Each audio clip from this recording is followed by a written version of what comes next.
Meron akong nakitang comment sa ating comment section. Nakuha nito yung attention ko ni Kabayan, no? Marami siyang sakit, as in napakarami. Ito ang sabi niya. Hello po, gusto ko lang din i-share itong mga sakit ko po.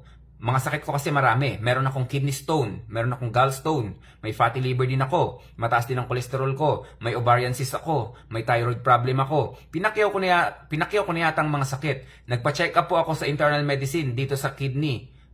Dito daw sa kidney, may gamot akong iniinom, yung potassium nga daw, 10 leaf, 1 buwan pa lang akong umiinom. Bali meron pa akong 2 months na iinumin. Ang dami nang nararamdaman ko. Nahihirapan na din ako makatulog, nagkaka-anxiety na ako kasi madami na akong naiisip na mga what if pa. Pa-help naman po. Maraming salamat po. Ayan. So, oo nga no, parang pinakyaw na ni Kabayan yung sakit, no? Sino ba naman marami kang papakyawin yung sakit pa? Anyway, dito sa gallstone, kidney stone, ang daming testimony. Yung kidney stone, iniihi lang ng mga kababayan natin yan pag umiinom ng Lunas at tsaka umiinom ng ating Alkalife, no? Ganun din yung kidney stone, gallstone, kidney stone, wash out yan. Sumasama sa dumi, sumasama sa pag-ihi. Ang dami niyan. May mga picture pa nga mga kababayan natin sinesend sa atin eh. And then meron siyang fatty liver. Yes, fatty liver, Lunas, Alkalife. May testimony na rin tayo niyan. Ovarian cyst, meron na rin tayong testimony niyan. Meron pa nga tayong kababayan na may unidentified doon sa loob ng kanyang tawag doon, ovary. Tapos meron ding mga polyps, mga bukol, pero within 2 weeks lang.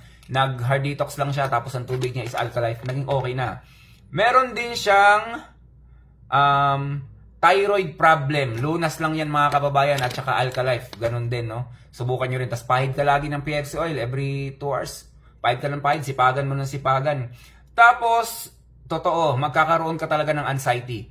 No? Pag nagkaroon ka ng anxiety, tuloy-tuloy na yan. No? Pag anxiety, stress. At ang number 1 dyan, pag ikaw na stress, mga kababayan, bagsak ang resistensya mo. Pag bagsak ang resistensya mo, kung meron kang sakit, lalong lalala yan. No? Bagsak resistensya mo, may panibagong sakit na naman napapasok sa'yo kasi nga bumagsak ang resistensya mo. Dahil stress ka. No? Dahil stress ka. Kung mga ganyang sitwasyon mga kababayan, subukan nyo na yung produkto natin. No? Malaking tulong kasi to. Malaking tulong. Hindi lang naman business yung ginagawa ko dito. No? Ginagawa naming mga nagbibenta ng Alkalife, Lunas natin, tsaka PFC oil. Hindi lang yun. Ang gusto namin talaga dito, yung legasiya na magpatuloy kung ba wala na kami dito, no? At least meron pa rin produkto na naiwan kami dito na gagamitin ng mga magiging apo nyo, magiging anak nyo, magiging family members nyo, no? Na alam nating makakatulong sa produkto natin.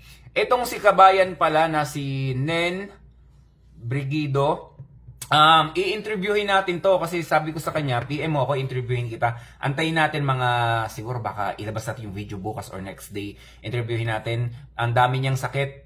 Lahat ng nabanggit ng sakit na yun, matutulungan niya ng produkto natin. Bibigyan din natin siya ng produkto.